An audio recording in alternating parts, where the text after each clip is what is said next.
সকালবেলা সমস্ত কাজকর্ম বাসি কাজকর্ম সেরে মাথায় শ্যাম্পু করে আজকে ভাবলাম বৃষ্টিতে জামা প্যান্ট কাচবো না, কিন্তু না, সেই উপায় তো নেই। কিছু কিছু জিনিস আছে যেটা আমাদের মেয়েদের কিন্তু কাচতেই হয়। সেই জন্য নিয়ে বসে পড়লাম যে চলো কিছুটা জিনিসটা কেচে নিই। তো ওই জন্য চলে গেছি বৃষ্টিতে এখানে কাচতে। আর বর বারণ করেছে যে এত জামা প্যান্ট তুমি কাচবে না, মানে জামা প্যান্ট কাচবেই না আর কি। এত বর্ষা পড়ছে, তার মধ্যে কোথায় রাখবে, গন্ধ ছাড়বে, ঘর ভর্তি মমা করবে, এমনি পুরো ঘর অন্ধকার, আরও ঘর অন্ধকার হয়ে থাকবে। তা বললাম চলো তাহলে আমি যে কটা পরি সে কটা আমি কেচে দিই, কেন মাথাটা শ্যাম্পু হয়ে গেছে, তো ওই কটা কেচে দিই তাহলে হবে। তো সে কটা নিয়ে ওখানে কাচতে বসেছি। আর ছেলে দেখো বৃষ্টি পড়ছে বলে ঘরের ভিতর থেকেই ক্যামেরা করছে। আমি বললাম তুই ওখান থেকে কর, তো ওখান থেকে করছে। আর বালতিতে জল, এখনও যেহেতু কলে জল পড়ছে সেহেতু ভাবলাম চলো জামা প্যান্ট কটা একটু ভিজিয়ে যেটুকু পারি কেচে কুচে নিই, কেন চান করেছিলাম তো সে তখন জামা প্যান্ট কটা এখানে বাইরে রেখে দিয়েছিলাম সেই জন্যে। আর এখানে সব কিছু একে একে সার্ফ দিয়ে এখানে দেখো ভিজিয়ে নিচ্ছি। আর জল যেহেতু ওটা ভিজা ছিল নাইটি, সেজন্য সেটাকেও একটুখানি জলে চিপড়ে নিলাম, চিপড়িয়ে নিয়ে তারপরে যে সার্ফে ডুবালাম। যা স্কুল মাঠে বিরিয়ানি দিচ্ছে, যা যা যা যা।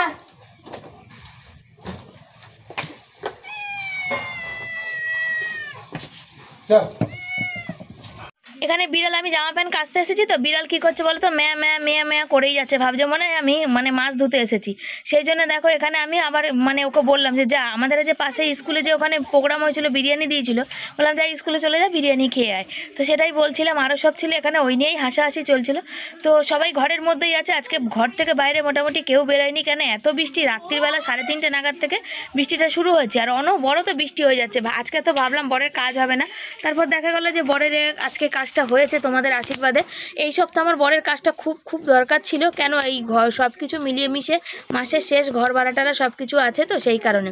তো এখানে আমি হাঁপিয়ে যাচ্ছি জানো তো, কাচতে কাচতে আবার কেচে নিচ্ছি। কেচে এগুলো কোথায় মেলবো, তো ভাবলাম চলো একটু বৃষ্টিটা ঝরেছে, বাইরে মেললে যদি জলটা ঝরে যায় তারপরে ঘরে নলে দেওয়া যাবে এখানে, সেই জন্য সব কিন্তু কেচে নিচ্ছি। আর নাইটিটা কি বলো তো, নাইটিটা কাচবো করি আর কাচা হয় না, দুদিন একদিন পরপরই কাচি, কিন্তু সাদা তো সেই জন্য একটু বেশি কি বলো ময়লা লাগে।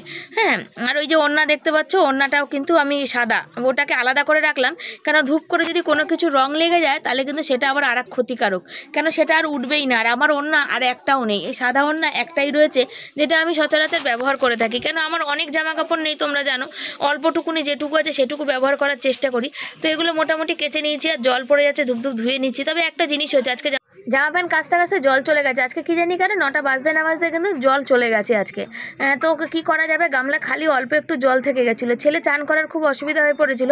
বললাম যে ঠিক আছে জল আসলে চান করবি, অন্যদিন না 9:30 পৌনে 10টা অবধি জল থাকে, আজকে বর্ষার দিন বলে নাকি কি জানি। আর এত এই জামা প্যান্টগুলো কাচতে কাচতে গিয়ে আমার পুরো না জামা কাপড় শাড়ি ফাড়িগুলো সব ভিজে গেছে, এত বর্ষা, তারপরে মাথা শ্যাম্পু করেছি, চুল শুকায়নি, তার মধ্যে যদি আমার শাড়ি ভিজে যায় তাহলে কেমন হবে। ছেলেকে ডাকলাম, ডেকে বললাম বাবা তুই ঘর থেকে সবগুলো বার করে দে, কাচতে যখন বসেছি তখন কোনো কিছুই বাদ রাখবো না, সবগুলোই একবারে কিন্তু কেচে ধুয়ে আমি নিই। আগে খানিকটা জামা কাপড় কাচা হয়েছে, আবার ভাবলাম কাচবো কি কাচবো না করতে করতে আবার যেগুলো বাকি ছিল সেগুলো বললাম চলো কেচেই নিই। মনে ঠান্ডা আর বর্ষার ভয় করলে আর হবে বলো, যেটা কাচতে হবে সেটা তো কাচতেই হবে, তাই না। সকালবেলা দিয়ে মাথায় শ্যাম্পু করেছি তো চুলটা শুকায়নি, এরকম গুটিয়ে রেখেছি, চুলটা মনে হচ্ছে হয়ে গেছে, ওই কী বলে, ভাবলাম ওই কটাই কাটবো যে কটা আমি পরেছি, আবার ভাবলাম থাক সব কটাই কেচে দিই, সব কটাই ছেলেকে দিই, আবার ছেলে তো বিরক্তি হয়ে যাচ্ছে, বারবার দিতে হলো, ওই জন্যে কী করা যাবে। ওই একটা বৃষ্টিটা টপটপিয়ে পড়ছে না, জলটা মোটামুটি ঝরুক তারপর দেখা যাবে, ঠিক আছে। আমার রান্না আছে, শাক ধোয়া আছে, জল এক্ষুনি চলে যাবে, 9টা বাজে। সকাল বন্ধুরা, সবাই কেমন আছো, আশা করি ভালো আছো, সুস্থ আছো। আমি তো ভালো নেই, শীতের মধ্যে এত জামা প্যান্ট কেচে আমার হাল বেহাল হয়ে গেছে, প্রচুর ঠান্ডা লাগছে, শীত করছে। আর এই শাড়িটা পুরো ভিজে গেছে বুঝেছো, এই শাড়িটা এত ভিজে গেছে যে আমার শীত করছে, শাড়িটা পাল্টাবো বলে রেখেছি, এই যে এই শাড়িটা পরবো, এটা সুতির শাড়ি তো জল ঝরছে না বুঝেছো। আর ওই যে এইটাকে পরবো, আর চকিটাকে দেখো কি করেছে, বালাপোষে ঢুকে বসেছিল, ওয়ার তো খুলে নিয়েছি, দুটো ওয়ারই খুলেছি, ওইটার ওয়ারও খুলে নিয়েছি আর এইটার ওয়ারও খুলেছি, বালিশের ঢাকনা ফাকনা চাদর ফাদর সব তুলে নিয়েছিলাম, ওই দেখো। আর কত জামা কাপড় কেচেছিলাম, দেখলাম যে বৃষ্টি পড়ছে না, আর সূর্যটা একটু একটু দেখা যাচ্ছিল বলে এই দেখো ভর্তি কেচেছি, মেলে দিয়েছি। এখানে দেখো এই একটা ওয়ার, এই একটা ওয়ার, আর এই যে এগুলো মেলার এখনো জায়গা হয়নি, এগুলো পড়ে আছে। ওখানে তো আবার টান টান করে মেলতে পারিনি, শুধু এইটাই টান টান করে মেলতে পেরেছি, আর বালিশের ঢাকনা কটা, বাকি কিচ্ছু মেলতে পারিনি টান টান করে। আরও রয়েছে এখানে এই যে দেখতে পাচ্ছ গামছা ফামছা, যেগুলো ঘরে মোটামুটি জল ঝরেছে, এই যে এখানে কিছুটা দিয়েছি, পুরো টপটপিয়ে জল পড়ছে। আর এতটা শীত করছে বলার কথা না, আর শাড়ি দিয়ে না বেশিরভাগ পাটা শীত করছে। তো মাথাটাও শ্যাম্পু করেছি, চুলটাও শোকায়নি, চুলটা খুলতে হবে জানো তো, বাইরে কাটছিলাম চুলটা খুলিনি, চুলটা এখনো ভিজা। আর এই শাড়িটা খুলে দেবার পেয়ে গেছে ভীষণ জোরে খিদে, ছেলেকে কখন থেকে বলছিলাম মুড়ি মাখ, মুড়ি মাখ, ও মাখছিল না। আর আমার মুড়ি ও মেখে দিলে বেশ ভালো লাগে, আর আমি নিজে মাখলে আমার খাওয়া হয় না। হচ্ছে ওই আমি এখন হচ্ছে একটু চিনি মুড়ি খাই, তবে ছেলে এসে মাখুক, আমি মাখলে অতটা মুড়ি মাখতে পারি না ভালো।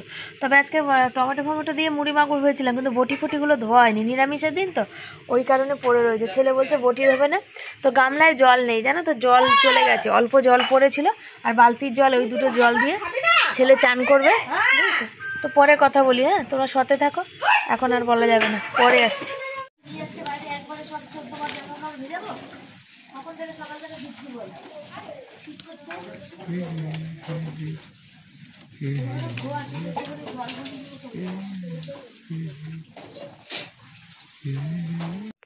এই এক তো শীত, শীতের মধ্যে এক বৃষ্টি। তোমাদের আমি আগেও বলেছি যে আমার ভাল লাগে না এই বৃষ্টিতে, কবার যে আমার জামা কাপড় ভিজে যাচ্ছে তার কোনো ঠিক ঠিকানা নেই। আর বৃষ্টিতে ভিজে ভিজে আমি কটা রিলস করব এই শাড়িটা পরে, আর বৃষ্টির মধ্যে এত জামা প্যান্ট কাচা, এটা আমার উচিত হয়নি, তোমরা সবাই বলবে, কিন্তু কি করব, করার কিচ্ছু নেই, কোনো উপায় নেই, বাধ্য হয়ে আমাকে এত জামা প্যান্ট কাচতে হয়েছে। বাধ্য না হলে কিন্তু আমি এত জামা প্যান্ট শীতের দিনে কিন্তু কেচে উঠতাম না। তো বন্ধুরা সকালবেলা যে শাড়ি পরে সব জামা প্যান্ট কেচেছি, তো সেগুলো হচ্ছে তোমার সেটা ভিজে গেছিলো, পাল্টেছি, তো একবারে ভিডিও করার জন্য এটা পরে নিয়েছি। আর দ্বিতীয় কথা হচ্ছে বাইরে তো বৃষ্টি পড়ে যাচ্ছে, কিছু জামা প্যান্ট রয়েছে বাইরে, মেলা হয় না, সারা ঘর দেখো জামা কাপড়, পুরো মনে হচ্ছে একদম পুরো প্যান্ডেল বানিয়ে ফেলেছি জামা কাপড়ের চোটে, বুঝেছো। আর বাইরে রিলস বানাচ্ছিলাম, ফেসবুকে বানালাম, ইউটিউবে বানালাম, আর বৃষ্টিতে ভিজে ভিজেই বানালাম, বুঝেছো। আর সারা দিন ধরে অনবরত আমাকে বৃষ্টিতে ভিজতে হয়েছে, সেই 12টা থেকে এখন 2টো পার করে গেছে, এতক্ষণ ধরে বৃষ্টিতে ভিজে রিলসই বানালাম। তো পয়সার কি মানে, টাকা কি জিনিস না, টাকা কামানোর কি নেশা মানুষের, তাই না। তো বৃষ্টিতে ভেজার থেকে বড় কথা হচ্ছে ভিজে ভিজে আমাদের কাজটা এমন কাজ যে টাইমে ভিডিও পোস্ট করি, যেহেতু আমার ফোনে ভিডিও থাকে না বেশি, কালকে বাজার গেছিলাম, আরও রিলস করে রাখা হয়নি, স্টোরেজে নেই, সেই কারণে বাধ্য হয়ে আমাকে ভিজেই রিলস করতে হলো, কেন আমি যেটা কাজ করি সেটা টাইম মেনটেন করাটাও আমার দায়িত্ব। তো জানি না কটা মানে কটা টাইম সেট করে দিয়েছি, সে টাইম সেট করে ফেসবুকে যাবে কি না, অনেক দিন ধরে প্রবলেম করে, বাবা চুলটা জট হয়ে গেছে, ছাড়ানোর সময়ও নেই আমার, চুলটা একটু ছাড়ানোর সময় নেই, ভাবো কি অবস্থা আমার। তাহলে শ্যাম্পু করেছে, ছেলে দেখো পড়তে বসেছে, বালা পুষতে গেছে, সারাদিনও বেরোবে না, চান হয়ে গেছে, খাওয়া হয়েছে, পুজো দেওয়া হয়ে গেছে। আর আমার হচ্ছে এখন হচ্ছে বর্তমানে ভিজে ভিজে রিলস করলাম, পুরো চুলটা ভেজা, ছেলে বকাবকি করতে লাগলো যে তুমি কেন ভিজছো, তো আমি করেছি অল্প কটা, তো একটু গরম জলের ভাপ টাপ নিয়ে নেবো, ঠান্ডা ঠান্ডা লাগলে তারপর দেখা যাবে। এই দেখো, আর দেখেছিস বাপি, দেখ আমি কিন্তু ফোনটা নিয়ে নেবো, আমি ফোনটা নিয়ে নেবো, কথা যেন মাথায় থাকে। তো চলো জামা কাপড়টা খুলে ভাতটা বসাই, অলরেডি 2টো বাজে, রান্না করব ডাল, সিম দিয়ে করব, আলু সেদ্ধ দেবো, বড়া ভাজবো, মানে বেগুনি করবো, আর বেগুন পোড়া দেবো। তো অমাবস্যা পূর্ণিমা কিছু একটা আছে নাকি দেখে নিই, নাহলে পোড়াবো না, ছেলে ডাল বড়া ভাজা দিয়ে ভালো খাবে, তো সেই জন্য। তো চলো তোমরা সাথে থাকো, পরে আসছি।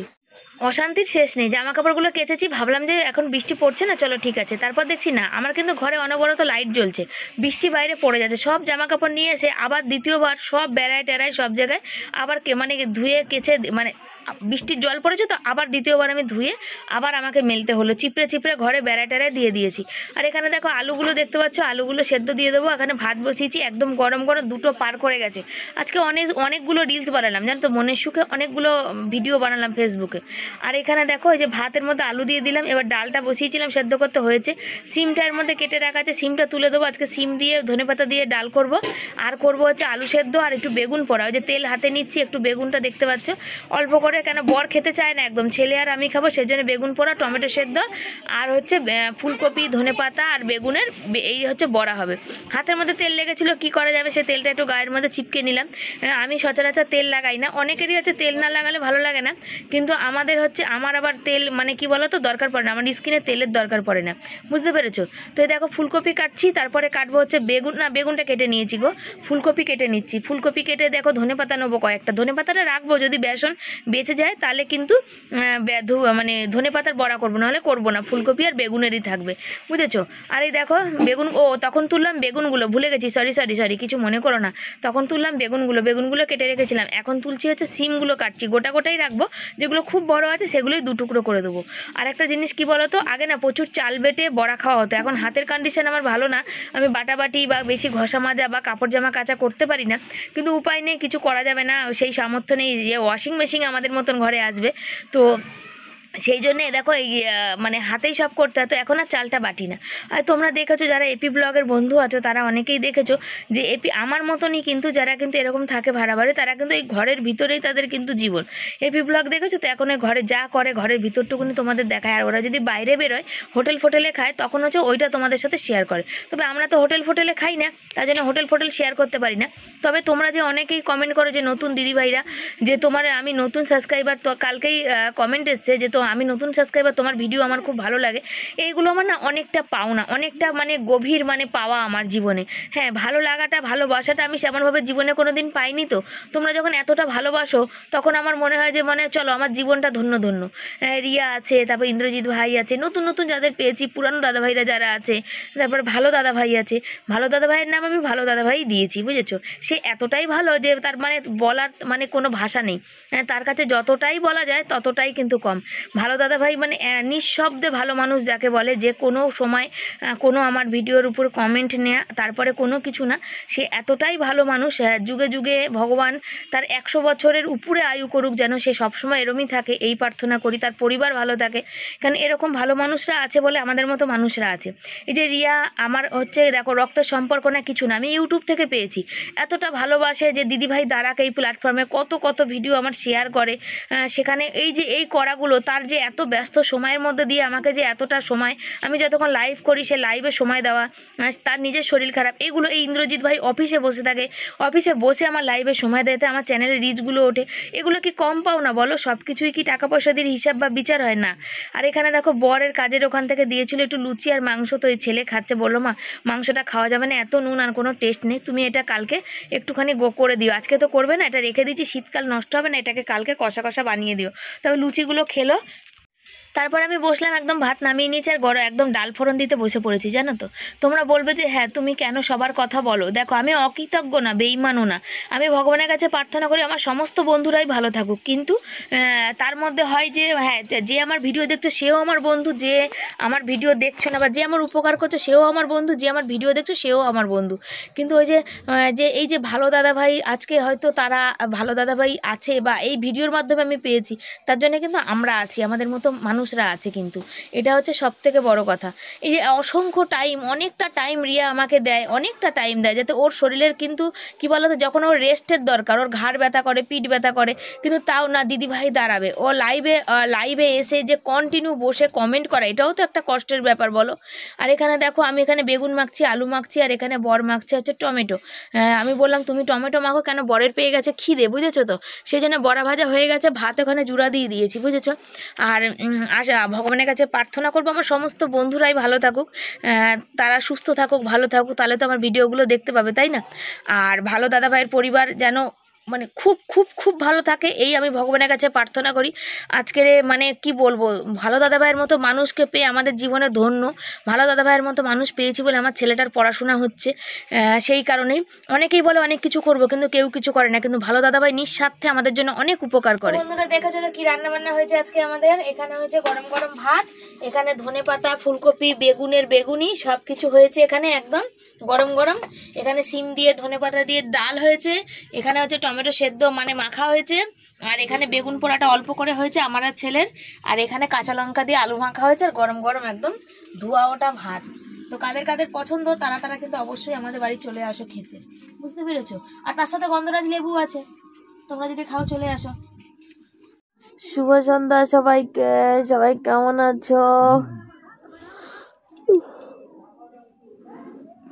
আমি ভালো নেই গো, সারাদিন বৃষ্টিতে ভিজে হাতে গায়ে সব যন্ত্রণা করছে আমার, মাথা যন্ত্রণা করছে আমার। সারা ঘর জামা কাপড় একটাও শোকায়নি। দুটো চাদর সব কেচে দিয়েছি, সেটা শোকায়নি। এখন কি গায়ে দেবো সেটা জানি না। শ্বশুর বাড়িতে ফোন করা হলো, চা খাওয়া হয়নি, কত বাসন, আলুর তরকারি কাটা বাকি, ভিডিও পোস্ট করা বাকি। বর বলছে তুমি শোও, আমি করে দেবো সব, কিন্তু শুলে হবে বলো তো, বলো তোমরাই বলো। বৃষ্টিতে ভিজে বর যখন করবে, বর কি আমাকে আদর করবে? তখন রেগেই যাবে, বসে টিভি দেখছে দেখো না।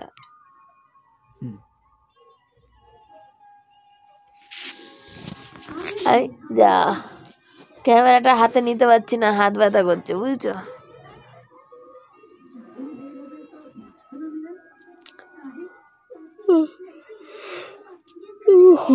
হ্যাঁ বন্ধুরা গো, কি হাই উঠছে আর ঘুম ঘুম পাচ্ছে, তোমাদেরও তাই? ঠান্ডাতে এখন বেরোতে ইচ্ছে করছে না, বাসন মাজতে ইচ্ছে করছে না। বাইরের পোলের যে লাইটটা জ্বলে সেই লাইটটা নেভানো, তার কারণ বৃষ্টি হয়েছে, কেউ এখন পোলে হাত দেবে না। অন্ধকারে এখন বাসন মাজতে যাবো, ওটাই হচ্ছে চাপের, বুঝেছ? আমার মনে ছিল না যে বৃষ্টি হয়েছে কেউ পোলের লাইটে হাত দেবে না। বালিশের ঢাকনা ফাকনা সব ভিজে, একটাও শুকায়, আর আবার শুধু হাই উঠে যাচ্ছে। চলো আগে ওই কাজকর্মগুলো সারি। আর কথাগুলো এত ঝিমিয়ে ঝিমিয়ে ঝিমিয়ে, বুঝেছ? আমার বর ছেলে গেছে পড়তে বৃষ্টির মধ্যে। না, ছেলে গেছে পড়তে, আর বর যাবে এখন সন্ধে দিতে। সন্ধে দেয়নি, আজ দেরি হয়েছে। আমি শুয়েছিলাম, বুঝেছো? শুয়েছিলাম বলতে ছেলে 5টায় পড়তে গেছে, তারপরে একটুখানি গা গড়া দিয়েছি। তারপরে যেই গা গড়া দিয়েছি, আমার বর নিজে ঘুমিয়ে পড়েছে। ওকে দেখতে দেখতে আমার আর গা গড়া দেওয়া হয়নি, ঘাড়ে ব্যথা হয়ে গেছে। হ্যাঁ বুঝেছ? কি বলবো বলো, কিছু বলার নেই। এটাই হচ্ছে সংসার, এরই নাম সার, যার কোনো সার নেই। সাথে থাকো। দুখানা চাদরই তো ধুয়ে দিয়েছি, ওই জন্য দেখো আলমারি থেকে এটা বার করেছি। এটা আমার বড্ড ছোট চাদর, এটা গায়ে দেওয়া যায় না। যখন কিনেছিলাম বুঝতে পারিনি। তারপর বাসন মেজে আসলাম, ঘর ঝাড় দিলাম, এখন আলু কাটতে বসেছি। আলু দিয়ে হচ্ছে তরকারি করব, আর মানে তরকারি বসিয়ে দিয়ে আমি লাইভে বসবো। ইউটিউবে খুব একটা মানুষজন এখন আর আসছে না, সেই জন্য আগে বেশ মাঝখানে ভালো হচ্ছিল, 2 দিন ধরে কেন আসছে না বুঝতে পারছি না। এবার কেউ না আসলে তখন লাইভ করে কোনো মজা হয় না, কোনো ইন্টারেস্ট পাই না, বুঝতে পেরেছো? ওই দেখো দেখতে পাচ্ছ, এই যে আলুগুলো কাটছি, তরকারি বসিয়ে দিয়ে বসবো হচ্ছে লাইভে। আর এই যে দেখতে পাচ্ছ, কি বলো তো, ঠান্ডা, বাইরে বৃষ্টি, অনবরত বৃষ্টি হয়ে যাচ্ছে, থামছে আর না। আর বাইরেটা পুরো কুয়াশায় ঘেরা। তো এখন আর তোমাদের সাথে মাঝখানে 3-3.5 ঘন্টা আর তোমাদের সাথে কথা বলা হয় না। যেখানে অনেক কাজ করা হয়, হয়তো লাইভটা উঠে করেই, বা তোমার কি বলে, মানে আমার বর করে বা ছেলে করে, সেগুলো আর আজকাল আর শেয়ার হয় না। যেহেতু ফেসবুকে প্রায় 1.5-2 ঘন্টা লাইভ করি, ইউটিউবে প্রায় 1 ঘন্টার মতো করি, তো কদিন ধরে কমেছে। তো এই দেখো রুটি করতে বসেছি, আর বর বসেছে ওষুধ করতে। সত্যি কথা, তোমাদের কাছে একটাই মানে প্রার্থনা করো, আমার বর যেন সুস্থ হয়। আমার বরের যদি কিছু হয় না, আমাদের আর কেউ নেই যার জন্য আমরা বেঁচে থাকতে পারবো। এই মানুষটা একাই আছে যে আমার সংসারের পুরো দায়ভার এই মানুষটার উপর। ওকে নিয়ে আমার ভীষণ চিন্তা হয়, জানো তো। তো চলো বন্ধুরা, আজকে রুটি করে নিই। আজকে মন বিশেষ কিছু ভালো নেই আর কি, সব মিলেমিশে। ঠান্ডা সকাল থেকে এত লেগেছে, আমার পুরো ঠান্ডায় হাত পা জমে যাচ্ছে। বড় এই ওষুধটা আর করতে চায় না, জানো তো, বলে কবে ভালো হচ্ছে না এরকম বলতে থাকে। তো কি করা যাবে, কিছু না। তো আজকের মতো এখানে ভিডিওটা শেষ করছি। ভালো লাগলে সবাই লাইক কমেন্ট শেয়ার করবে, চ্যানেলে যারা নতুন বন্ধু চ্যানেলটাকে সাবস্ক্রাইব করে পাশে থাকবে। অসংখ্য ধন্যবাদ তোমাদের সবাইকে, যারা আমার নতুন বন্ধু, যারা আমার পুরানো বন্ধু, তাদের সবাইকে ধন্যবাদ। তোমরা এভাবে আছো, পাশে আছো বলে আমরা আছি। তোমাদের ভালোবাসা আমাদের খুব দরকার। আমাদের চলার পথে তোমরা যদি না ভালোবাসো, আমাদের পথটা কখনোই মসৃণ হবে না, সবসময় খোঁচা হবে। তো সেই জন্য তোমরা ভালোবাসো, বেশি বেশি শেয়ার করো, লাইক কমেন্ট করো, আর পাশে থাকো, যাতে আর 5 জন যেভাবে দাঁড়াচ্ছে জীবনে, আমিও যেন সেভাবে দাঁড়াতে পারি। দেখো সবাই, প্রত্যেকটা মানুষ 2-3 বছর ভিডিও করে গাড়ি বাড়ি জমি সব করতে পারছে, কিন্তু আমরা কিছুই করতে পারছি না।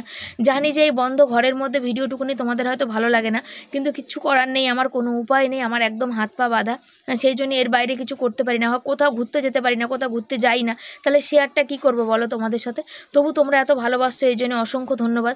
আরে দেখো কি হারে কুয়াশা দেখতে পাচ্ছ, চলছে। তোমাদের ওখানেও কি এইভাবে কুয়াশা পড়ছে? একটুখানি কমেন্ট করে তোমরা জানাও। সবাইকে থ্যাংক ইউ সো মাচ। অনেক কষ্ট করে ভিডিও করি, তোমরা পাশে না থাকলে সম্ভবই হবে না। তোমরা পাশে থেকো একটু।